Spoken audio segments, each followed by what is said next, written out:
Yo pienso que ha habido un proceso, por así llamarlo, natural de reconocimiento de esa importancia de la ética y que viene desde los primeros años de mi formación profesional. Recuerdo justamente un encuentro que realizó Ascoff Fapsi, de los primeros que hizo hacia la década del 80, no recuerdo bien el año, pero debe haber sido por allí 86, 90, que realizó el segundo encuentro de psicología de Ascoff Fapsi en la Universidad de Santo Tomás, y el lema era justamente psicología y ética. Y yo presenté allí una ponencia alrededor de la ética en psicología. O sea, allí hay un primer recuerdo de esa reflexión que se podía llegar a hacer, donde recuerdo que hice la reflexión alrededor de la diferencia entre ética y moral, para reconocer la importancia de la ética en términos general como línea de conducta que uno pudiera llegar a tener, no solamente en términos de los proyectos de investigación, sino en la vida cotidiana que uno puede llegar a tener, pero restringido en este caso, por efecto de la pregunta, a el ámbito investigativo. Posteriormente, cuando empezamos ya a trabajar directamente con comunidad, el área de la psicología social y comunitaria, pues mucho más importante cuando uno reconoce con quién está realizando investigación, que es tanto una perspectiva ética como política, o, si se quiere ver de otra forma, es una perspectiva política el asumir con quién va a hacer una investigación. Y cuando uno asume que la va a hacer con sectores comunitarios, con sectores populares, asume que debe haber una perspectiva ética de reconocimiento de ese grupo poblacional, de la no existencia de engaños hacia ellos, de la transparencia en la comunicación, de una relación horizontal, de un reconocimiento de sus saberes y de una posibilidad de hacer lo que desde una perspectiva investigativa, como es la investigación, acción participante, se llama devolución sistemática de la información. En cuanto que, si las comunidades no han accedido a procesos de formación académica formal, pues hay necesidad de ayudar en procesos de formación no formal por vía de hacerles ver los resultados de la investigación, de hacer ver la información que se recibió de ellos y que ellos la tengan como punto de referencia.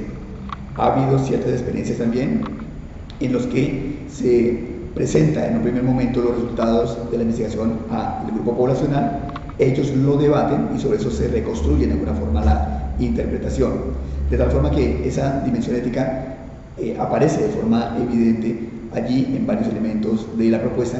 Creo que, y además, sobre todo, por el área de trabajo, que es el área de la política, y por el grupo poblacional que hemos privilegiado, que son grupos comunitarios o sectores populares, de tal forma que entre ética y grupo poblacional comunitario, pues la ética se vuelve un elemento fundamental que ayuda a vehiculizar igualmente por esa vía la política. Y ya sabemos que algunos incluso no hacen esa separación porque no la ven posible entre ética y política.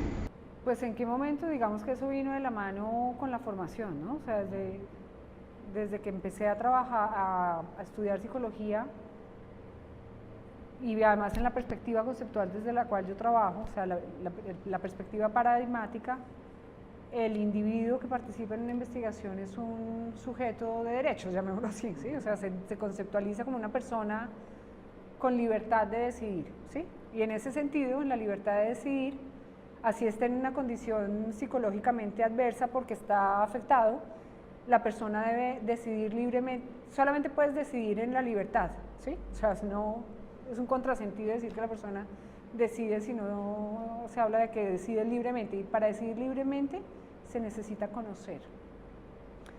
El conocimiento te hará libre, dice por ahí un autor en psicología, solamente cuando conoces puedes tomar decisiones libres. Entonces, digamos que eso que empezó a pasar desde el principio en la formación, cuando empecé a trabajar con pacientes o con población clínica, pues hizo más tangible porque los usuarios, usualmente en las universidades, que hacen parte de las investigaciones, es gente que tiene un nivel educativo menor, digamos, o gente que está en una situación económica difícil o que tiene circunstancias psicosociales complejas y que están ávidos de atención y de ayuda, pero había una gran, digamos, como experiencia ganada de otros investigadores previos a nosotros que habían hecho trabajo de campo, pero no habían cuidado lo suficiente los efectos que eso tenía. Entonces, cuando nosotros llegamos a muchos grupos poblacionales, ya la gente no quería trabajar con nosotros en investigación porque se había sentido maltratada o había evidenciado efectos negativos. Entonces digamos que esta parte conceptual o paradigmática, ya luego en el trabajo de campo, pues hizo evidente el tema de la importancia de generar investigación éticamente sustentada. Y además, ya luego con la maestría, pues los cursos de ética y de bioética, con la maestría en bioética, pues te dan a ti, digamos, como una discusión siempre alrededor de estos temas. Por supuesto que la primera vez que presenté un proyecto y pasó al comité de ética recibí mucha retroalimentación. Yo, digamos que yo creo que es importante siempre tener presente que la importancia de dos conceptos. Uno, la acción sin daño. No es cierto que haya acción neutra. Toda acción tiene consecuencias. Entonces, siempre se debe velar porque lo que hagas con un usuario, y no solamente humano, sino con un animal incluso, no le genere daño. ¿Sí? O sea, la acción sin daño es un principio fundamental.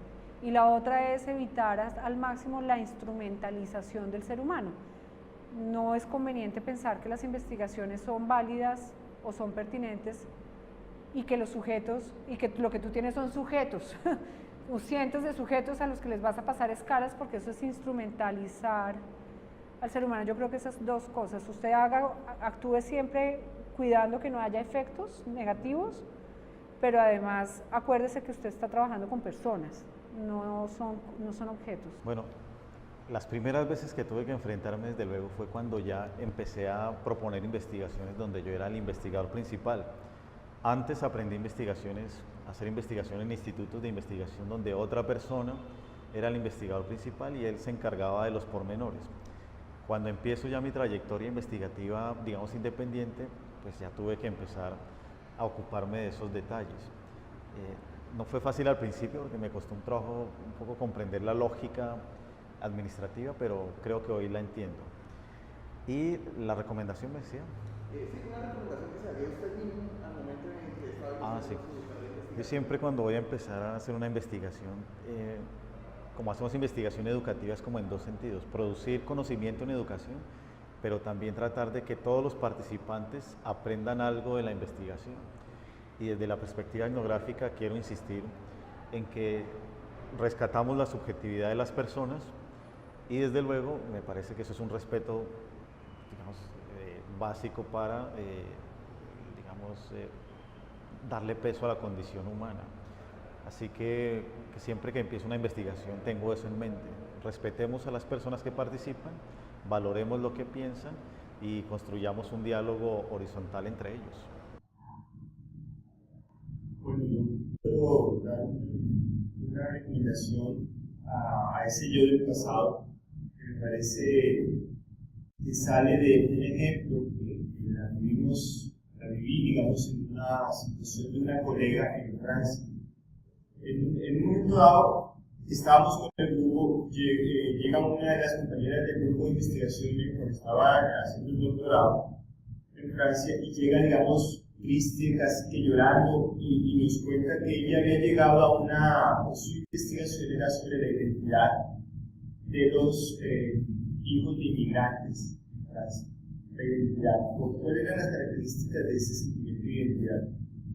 Y ella decía que no entendía qué era lo que había pasado, porque ella tenía su cuestionario, había llegado a un barrio en las afueras de París, un barrio sensible, de mucha gente inmigrante, y ella había preguntado a uno, a dos, y no había habido un problema. Cuando llegó a le preguntó a otro, cuando le preguntó sobre su nacionalidad, el joven se puso agresivo con ella y ella no entendió por qué y se puso a llorar, se puso nerviosa. Y cuando la directora estaba leyendo las preguntas, ella le dijo: ¿en qué momento fue que hubo el problema? Y ella dijo: cuando yo le pregunté cuál era su nacionalidad, él me sacó su tarjeta de su cédula y me dijo que si no le parecía que él era francés y que era tan francés como él. Entonces que si lo estaba insultando porque él no tenía el mismo apellido francés, que se fuera, que se quitara de ahí, que se largara. Lo que encontramos en ese momento era que en el momento en que se le pregunta a un joven que tiene un problema de rechazo social porque es de origen extranjero y tiene dificultades para conseguir trabajo, tiene dificultades para estudiar mejor, tiene dificultades para integrarse en la sociedad, que le puede generar, lo rechaza por su apellido o tal vez por su aspecto. Cuando ella llega a preguntarle sobre su identidad, sobre su nacionalidad, él siempre le está diciendo que él es un extranjero, cuando realmente se debería sentir tan francés como ella. Y cuando ella le hace esa pregunta, él siente ese cuestionamiento y reacciona de manera agresiva. Si hubiésemos pensado que ella hubiese pasado, digamos, por un comité de ética o por un análisis que ella hubiese hecho de las preguntas y qué efecto podrían tener en el otro, tal vez se hubiese podido evitar esas circunstancias. Pero yo creo que la recomendación es a ese yo del pasado, del futuro, hay que mirar nosotros mismos, tenemos que ser muy autocríticos con cada una de las preguntas que tenemos en estos cuestionarios. Es tratar de tener un sentido del bienestar del otro, también un sentido común, pero un sentido del bienestar que uno quiere tratar de preservar en la otra persona. Es cuidado. Bueno, algo que aprendí de ese pasado, de mis experiencias anteriores y más deseadas en la tesis doctoral, era como la necesidad real de evolución a las personas frente a la evaluación. Cuando yo hice la tesis doctoral hacíamos la evaluación frente al estado de salud mental, sobre todo de la depresión.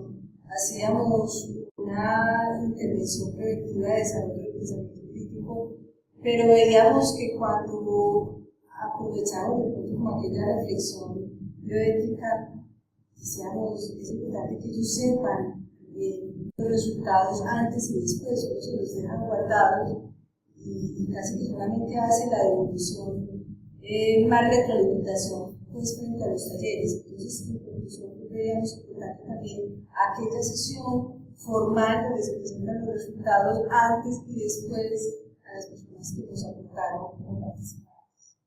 Yo lo diría con respecto a un grupo de investigación, y es que en general nos ha ido bien con los resultados de orden. Sin embargo, para nosotros es muy importante, creo que lo voy a como recomendación actual, que el grupo sea un colectivo que discuta muy consistentemente con los participantes del grupo los problemas de investigación, los problemas que se encuentran cada grupo de trabajo marco un proyecto específico en la investigación concreta. Me parece que eso permite también que tengamos como grupo ciertos conceptos en cuanto a cómo funciona la ética. Al comienzo no éramos tan pendientes de eso. Entonces, aunque éramos participantes de un mismo grupo, había por supuesto diferentes maneras de entender la ética en cada proyecto de investigación. Entonces, pienso que una recomendación es esa, que el grupo, de manera recurrente, hable de los aspectos que se han evidenciado como problemáticos en la práctica misma, que son obviamente verdaderos. La segunda recomendación, muy brevemente, tiene que ver con lo que estaba diciendo ahora, y es con la evolución. Es muy importante porque ya lo he dicho después de esta conversación, cuando en ciertas entrevistas se logra profundizar más allá de ciertos aspectos que son relativos a la investigación, se generan en el libro de estado